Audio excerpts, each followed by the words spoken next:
The JLR interview series. Okay, so today it's Tuesday, 10th September 2019, and I'm in the heart of London. And today I've got a very special guest with us. It's the great Peter Erskine, well known drummer, composer, played with some of the best artists of all time. So, how are you this morning, Peter? I'm very fine, Lauren. Thank you. It's nice to be here in London. Yes, now that's great. And you come to London at a very interesting, momentous time in British history, especially politically, with all the shenanigans that were going on last night. Yeah, I watched some of it on the telly, as you call television. Yeah. I come to London during an interesting time, and I came to London from America, which is also going through a very interesting and a bit of a perilous time. Yeah. And the perils of populism.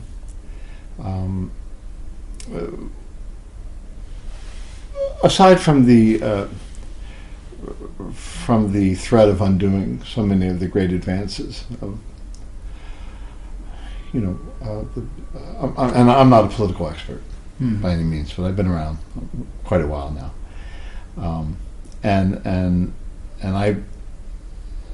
I am a firm believer in the post World War II doctrine, liberalism, trying to make things better. Yeah. For everyone. I know that politics swing back and forth, but as it concerns the arts, we'll focus our attention there for a moment.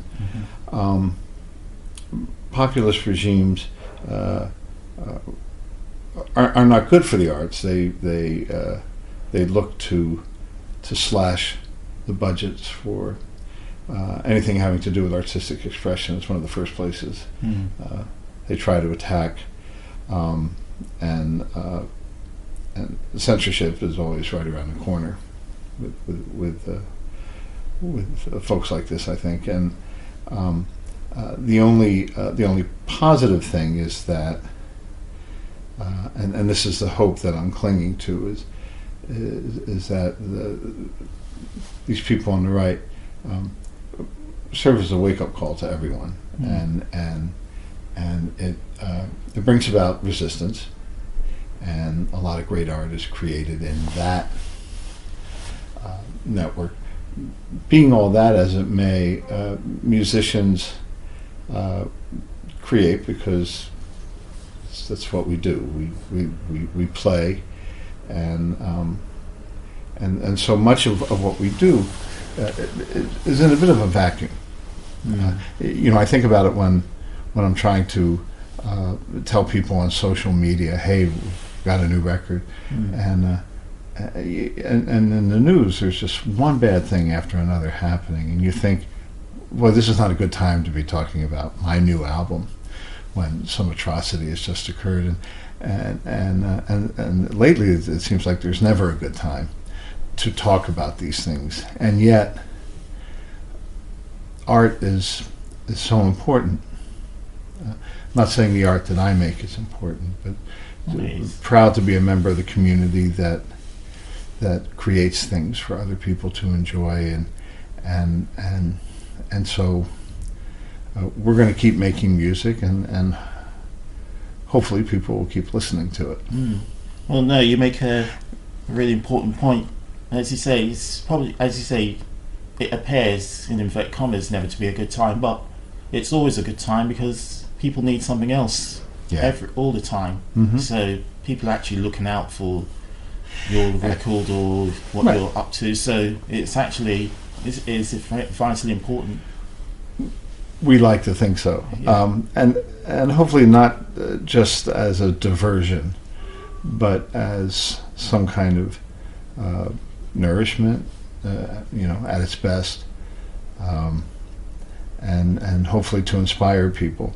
The one thing I can say with certainty, having been in the business of making music and teaching music for so many years, I think we're doing something right, despite the cuts to education, because the level of musicianship that I'm hearing in young players is astonishingly good.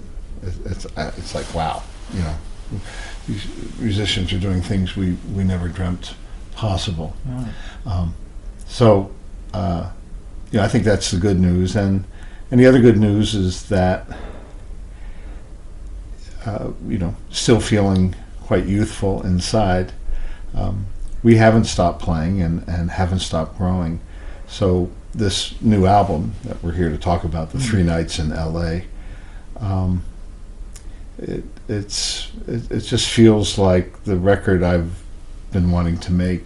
You know, these 50-some years of playing professionally. Really? Okay. So, I mean, as we've moved on to that, which is good, and obviously it's on Fuzzy Music, which is your record label. I just wanted to ask: is this the first live record you've done as a leader? First live album? As a leader? No. Oh. Done quite a few. Okay. All the groups are collaborative. So a number of the live albums that we've done on Fuzzy Music, have included Alan Pasqua on piano. Wonderful musician. I've known Alan since 1971. We met at a jam session at the School of Music in Indiana University. And we've been playing together, all these years. So that's a musical association of almost 50 years. Dark Oles, the bassist, is slightly newer in terms of my musical circle. And George Garzone I've worked with over the years as part of a couple of different groups that Mike Minieri led. And I think the first time was when I was one of 4 drummers paying tribute to 4 of the legendary drummers. It was Roy Haynes, Max Roach, Louis Bellson, and Elvin Jones. And I lobbied hard and was lucky to get the Elvin tribute slot. And they put a band together with a bassist named John Lockwood and George Garzone and myself, which that trio formation of tenor saxophone, bass, and drums is similar to a band that Elvin had with Jimmy Garrison and Joe Farrell. And what can I say about George Garzone? He makes me a better musician. I think he makes anyone who plays with him a better musician. And so this album, the 3 Nights in L.A., it's a 3 CD set, and that's a lot of music. I was just so enthralled by the different takes from all the different nights, and intrigued by the way the music just unfolded, the way it kind of blossomed over those 3 nights. And the only rehearsal for the album was while we were getting sounds, we ran over a couple tunes. So it's very live. And the thing I like about live recordings, especially when they sound as good as this one, I think they capture the essence of what this music is about, at least for me, and I think for a lot of fans. That commitment to the moment. Okay. And where was the venue? The venue it's a new jazz club. It has a bit of an odd name. It's called Sam First. Sam First. Sam First, and it's located right next to the Los Angeles International Airport. But there's no noise of jets taking off. It's the best sounding room in town. Oh, okay.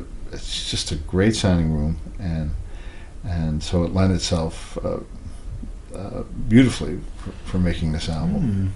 I mean, that's interesting to say, because I've been able to listen to a few of the tracks so far, and the sound quality is incredible. In fact, it sounds I had to think twice or take a double take because I was thinking, is this really live album? It really did sound like a studio album. I was thinking, maybe I need to check the details here. Well, that's the magic of good microphones. Wow. A great engineer. His name is Aaron Walk. Mm-hmm. Great mastering. It was done by another engineer named Rich Breen, who's with us Okay. now here in London for this recording we're doing at Abbey Road. I'll talk more about that in a moment. Okay. And for the drum enthusiasts or drum geeks or nerds out there, we recorded the drums just with a pair of overhead mics and one mic on the bass drum. Okay. So the microphones were essentially hearing what I was hearing. I've become less and less of a fan of close miking the drums because that's just not the way the instrument really sounds. And everyone in the band plays with enough recording experience or awareness.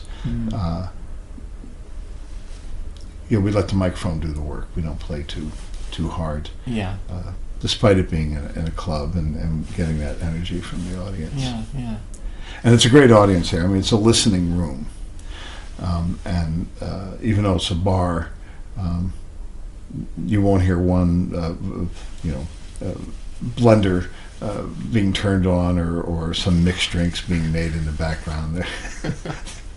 They're quite respectful of the music. In fact, they turn off the refrigerators when the band starts playing. So they really got it all mapped out and how they want it to go. Mm-hmm. They really planned it. And one of the tunes I really enjoyed was Invitation. That was an amazing rendition on there. Thank you. Yeah. And again, that was just, I think George just turned around and said, yeah, let's play Invitation. And boom. Or, if you do, well, you know what that's going to be. We all just jumped in. And I see there's like a lot of standards. I don't know, is that the best phrase? Like from the Great American Songbook? Yeah. Yeah. And also I think that, I'm sorry. No, I was also going to say that also you got a dedicated to Michael Brecker, which I think is worth talking about. That's a lovely composition. And again, that was the first time we ever played it. It's a heartfelt tribute to Michael Brecker, and we all got the spirit when we played that. And there's a bit of an impromptu drum statement at the end with the mallets. And the song was, I think the song was supposed to end, but I didn't want the tribute to end just yet, so I kept playing. When we were talking about what do you call tunes from the Great American Songbook, although the Great English Songbook too, I guess you could say some songs. Standards is a good term because musicians who don't play together very often, or maybe play together for the first time, the standard is what informs the other players of any particular musician's awareness of the music and vocabulary and their style. So you can take a tune that everyone knows, and so you all agree on that premise, and then the individuality seems to be that much more potent, or makes that much more sense. And so standards are great. We have one tune on there that is a song I wrote called 12, and it's based on the Cole Porter standard, Easy to Love, but it's a series of 12-tone rows. Right. So it's quite angular and wacky, and I've recorded it a few times over the years. Always fun to play. This might be one of my favorite recordings of it. Wow. I just love the way these three musicians play. Yeah. I wasn't familiar so much with, and I'm going to embarrass myself by pronouncing his name, the bass player. Darek Oles, Yeah. which is that's his showbiz shortened name. It's Darek Oleszkiewicz, from Poland originally. He studied with Charlie Hayden Okay. in Los Angeles, and he carries much of Charlie's playing sensibilities, and he's just a pure delight to work with. He really holds everything together. Right. Okay. Wow. And I mean, would this when is the actual release date? It has been released. Okay. We were going to release it in September, but I wanted to make sure that it would qualify for Grammy nomination consideration, and they moved everything up a month, so we had to really rush. And there was a little bit of confusion. The distributor kind of put it in their pipeline with a standard release date, and I said, no, we have to get this out in August. So it is now available either from online retailers like Amazon, or you can get it at my website, which is petererskine.com, and buy it direct there. Okay. And all the streaming services have it, so iTunes, Apple or Spotify. Yeah, iTunes. No, iTunes they don't exist anymore. Now it's called Apple, I think. Just Apple. I'm not sure what they call it. Yeah. Let's check. But Spotify and I forget the other. There's a couple other streaming services.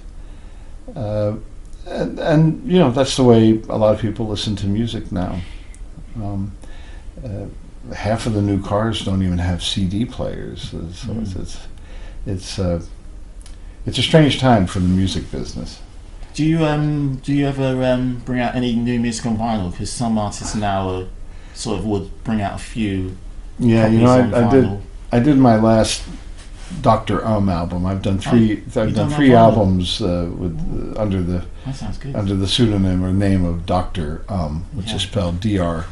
Yeah, no, it's a great record. Drum. I play it a lot. Oh, thanks. So On Call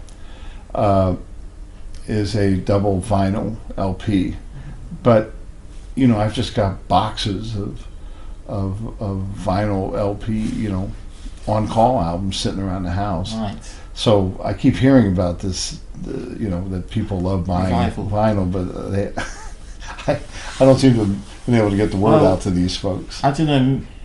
Maybe one issue, it could be the price, because they really do mark up the vinyl price if you go to any of the jazz shops. It's expensive, and the shipping costs more.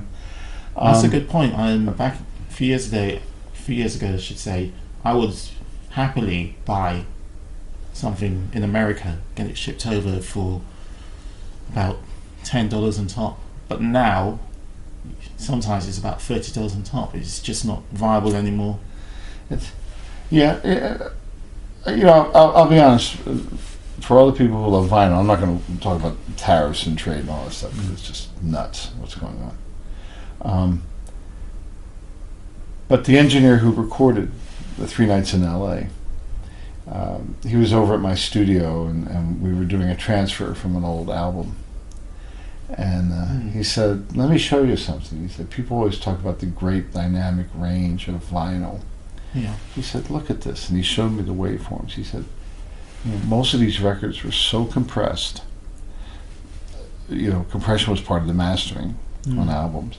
He said, "There's so much more dynamic range with digital." But I think vinyl is similar in some ways to like certain microphones that we prefer. Like there are a couple of Shure microphones that I love to use, and they color the sound. They have a built-in frequency bump or something, and so they're not so accurate, maybe, but sometimes we're not interested in accurate. So it's similar to when you look at video. If it's very stark looking, there's a lot of detail, but it's just not as pleasing to us as film. Yeah. And with the advances in technology, I think digital media, whether visual or audio, is getting better and better at replicating that thing that we identify as being better. Right. So that this is the hornet's nest. I'm not going to No, say one is better than the other, but I'm I'm grateful for digital. It's really democratized music making. That's the plus side. The downside, it means it's just about anybody with a computer can make a record. Say, here, I've got a record. There used to be gatekeepers. Not just anyone could walk into a studio, make an album, and release it. But things tend to, just like water finds its own. I forget what this. Yeah. The expression. Well, is one expression I could go: the quality will out. That's it.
And just wanted to ask you, so you're in London and you're doing a project here. Yes. Tell the listeners. We're doing another recording at Abbey Road for Seth MacFarlane. Now, a lot of people may know Seth as this brilliant creator of Family Guy and American Dad and these very funny television shows and movies. And he has a new TV show called The Orville, which is a kind of a Star Trek type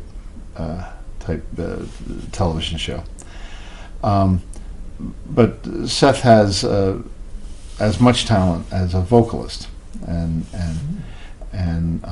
we've done several recordings here in London.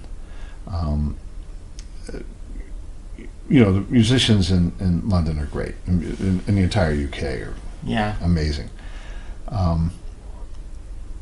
These particular musicians, many of them are associated with the John Wilson Orchestra, can play in the style and manner that musicians used to play in Los Angeles, like in the 50s. The men and women, mostly men, that's the way it was back then, who like worked on the Frank Sinatra albums. And it's a bit of a bygone style, but the players here embrace it and do it better than anyone. So Seth flew the rhythm section over. Includes myself, the legendary Chuck Berghofer on bass, Tom Rainier on piano, who some of your listeners may know from his recent work with Tony Bennett, guitarist Larry Coons, who used to play with Johnny Dankworth and Cleo Lane, and saxophonist Dan Higgins, who's kind of the premier studio saxophonist in Los Angeles. And we're joining forces with this wonderful British band, again, many of the players from the John Wilson Orchestra, and recording for 3 days in Abbey Road. And Seth couldn't join us this time around, so we're doing this pretty ambitious, complicated, but I think it's not that unusual nowadays. But anyway, a special link, some kind of audio link, so he'll be in Capitol Studios bright and early, 7 a.m. in the morning in Los Angeles, and we'll be recording in the afternoon and evening in Abbey Road in Studio 2. It's otherwise known as the Beatles room. The first time I recorded in there, now I'd recorded in the big room a couple times with the London Symphony. But the first time I'm in Studio 2 was for a Seth MacFarlane album. And I asked one of the assistants who was helping me set up, I said, "Is this where Ringo's drums were?" And he very casually went, no, his drums were over there. He said, "Yeah, where you are, that's where John's amp used to be." I was like, oh my goodness. A lot of history in that room. Wow. So you're here for sort of the next few days, basically. Next few days. Wow. And we'll probably spend some time waiting in traffic just because, the what do you call it, the zebra, the crosswalk? Yeah, zebra crossing. To get into Abbey Road, oh yeah, of course, you always have to wait because there's all the tourists are walking across, getting their photo taken. But yeah, we're here for a few days, and we're here just to do that, and I'm here also just to speak with you. Oh well, thanks. It's an honour to be able to speak to you today, for sure. And I just wanted to. Obviously, you've got so much history, so there's no point going into all of that, obviously. But I just thought it would be nice to ask you a couple of things on some of the projects you've done over the years. Before that, first thing, I have looked at your website many times over the years, over 10 years, and one thing I love about it is the pictures. I mean, there's so much history and some wonderful photos you've kept. Some of, you've taken off for space or whatever, but you've got a lot on there. For instance, when you were like a little kid, taking a drum lesson with Lewis Hayes. Well, my father was a bit of an avid photographer, and I think I got that bug. And a lot of times, like in Weather Report, Wayne didn't carry a camera around, Joe didn't carry a camera around, Jocko didn't carry a camera around, but I had a camera. I see. Yeah. So I took photos, and I'll do a little plug here. Well, this whole thing is a plug. Sorry, folks, but It's all right. I wrote a book called No Beethoven, and the title's a bit obscure. It was part of a quote from Joe Zawinul. He was bragging about his compositional prowess, and he proudly told me, he said, "I ain't afraid of no Beethoven." So, the book is kind of a fly on the wall and personal accounting of my time in Weather Report, but everything that led up to it and what came after. So it's not purely about Weather Report. Yeah.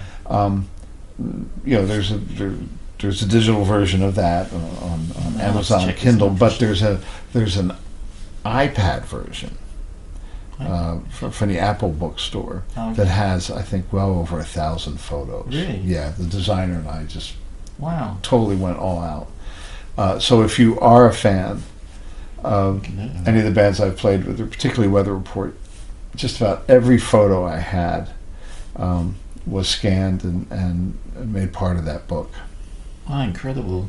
No, that's something well worth checking out. Because, as I say, you got some amazing photos on there. Joni Mitchell and Stan Kenton and everything. So, and one thing I've wanted to ask you as well. By the way, the first CD I ever bought was Motion Poet. Really? That's true. Oh, and I still have it. That's one of my favorite recordings. I first really CD I ever bought. I like that one. Yeah, it's a great And record. Vince Sometimes we do. Mendoza, just incredible writing. Yeah. And you're going to ask me about one album. One album. And I have an idea what it might be, but go ahead. I'm not sure. I think I might stump you on this. All right. It's one of my favourite records, which I first heard about 25 years ago as a reissue, and it's by Bobby Hutcherson. Oh, Un Poco Loco. Yes. Wow. And I saw it at the time. I was in New York at the time, and I was just rummaging around, and I saw this, and I thought, wow, I didn't know about this. And I just didn't think twice. I thought, I've got to get this. I played it. I thought, this is an amazing record. It's got John Abercrombie on there, George Cables, who I think you played a few times over the years, and Chuck Domenico, bass player. Chuck Domenico. Chuck Domenico was playing bass. And Bobby, and then the arrangements were written by a guy he was a producer also, named Dale Ehler. Okay. Spelled Oehler. And Dale had some of your listeners may be familiar with the producing work he did with Moacir Santos, who was a wonderful Brazilian musician. And that was one of the first studio albums I ever did. I listened back to it. I was like, wow, I really didn't know how to work so well in the studio. The studio is a little bit of a different creature from playing live. When because I was playing with Weather Report, and it was a very loud band. Yes. I couldn't always, at least back then, I didn't know how to make the adjustment in the studio, how to play with create excitement without kind of hitting the instrument too hard. So I like to think I'm a little better at that now. But Bobby played great, and it was such an interesting combination having Bobby Hutcherson and John Abercrombie. Yeah. Of course, George Cables and Bobby had played a lot together, and the George Cables album, that Cables Vision, you played on that. Bobby played on that. Yeah. So that. Joe Henderson. No, it's Joe. It's Ernie Watts actually on that. Really? On the Cables album with Freddie Hubbard. And then I did play with Joe Henderson on a contemporary album with Chick Corea and Tony Dumas.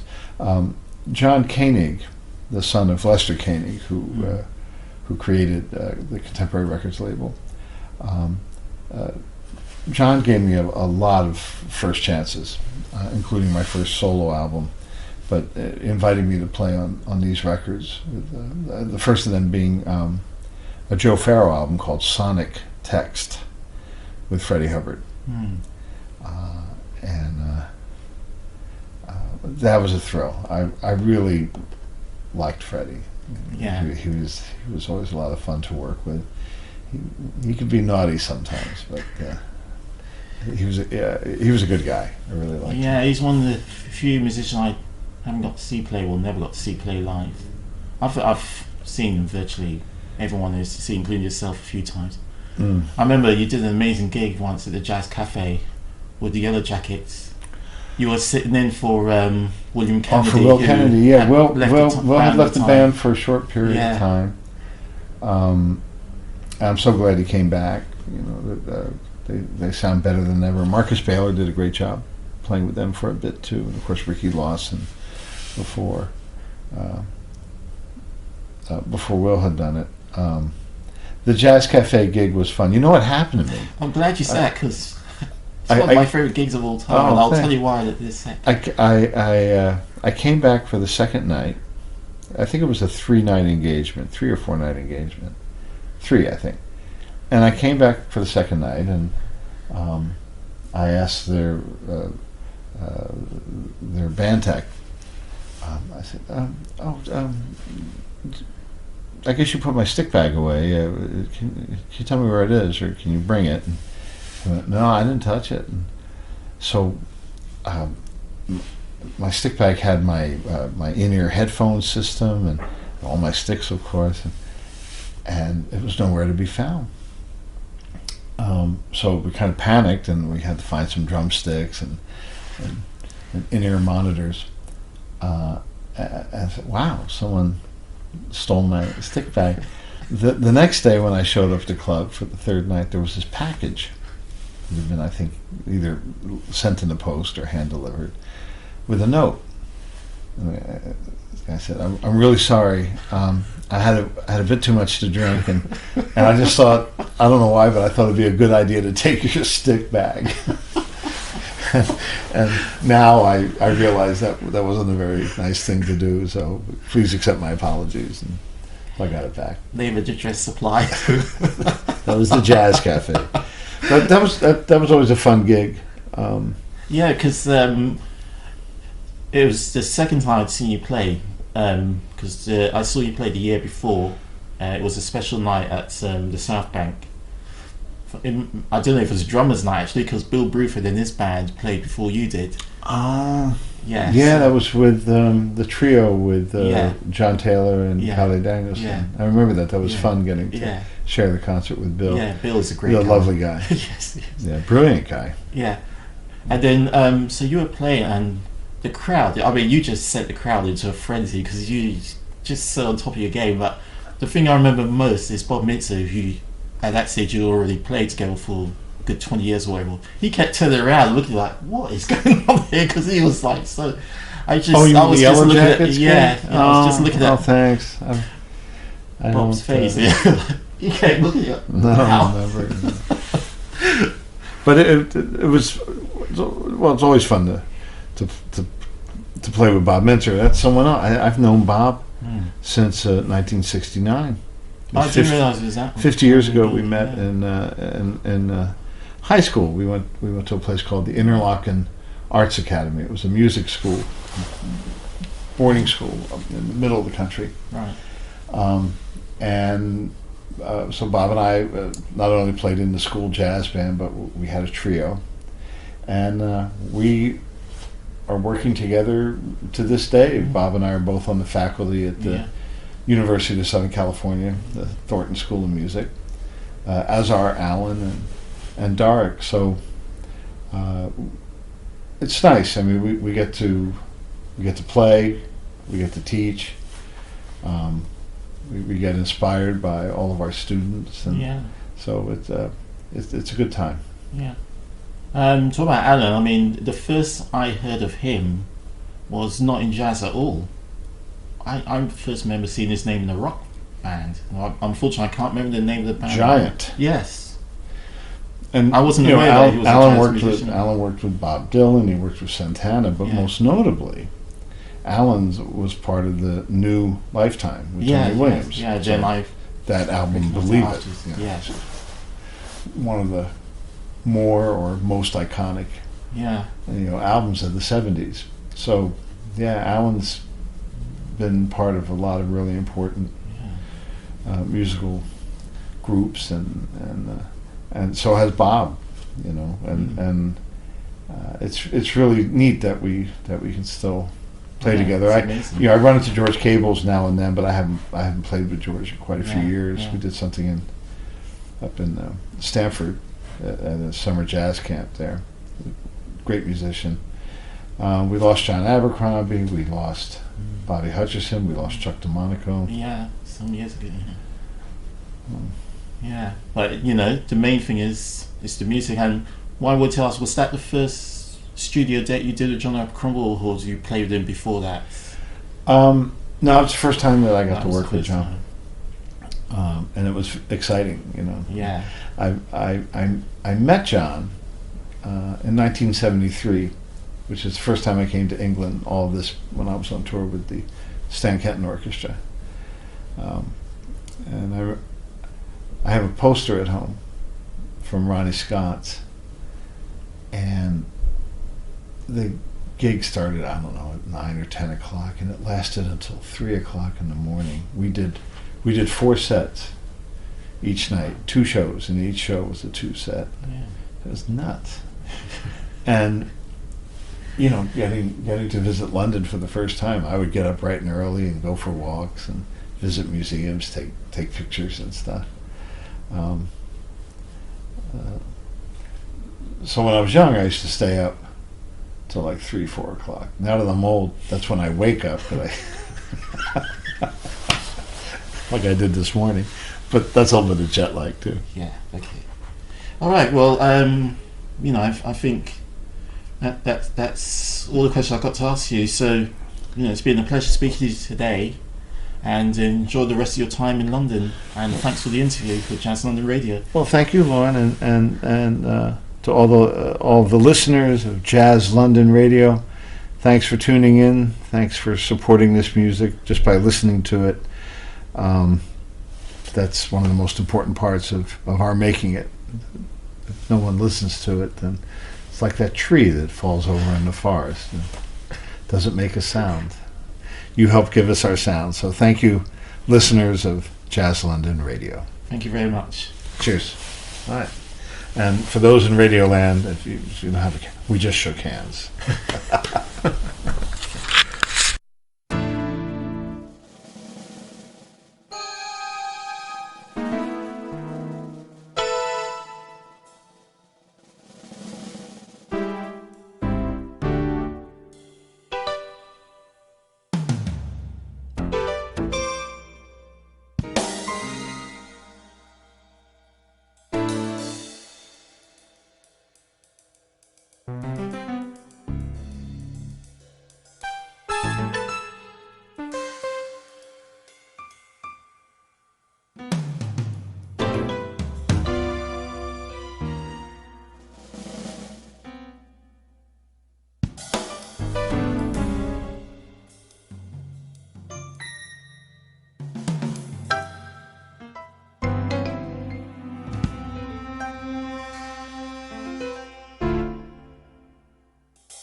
The JLR interview series.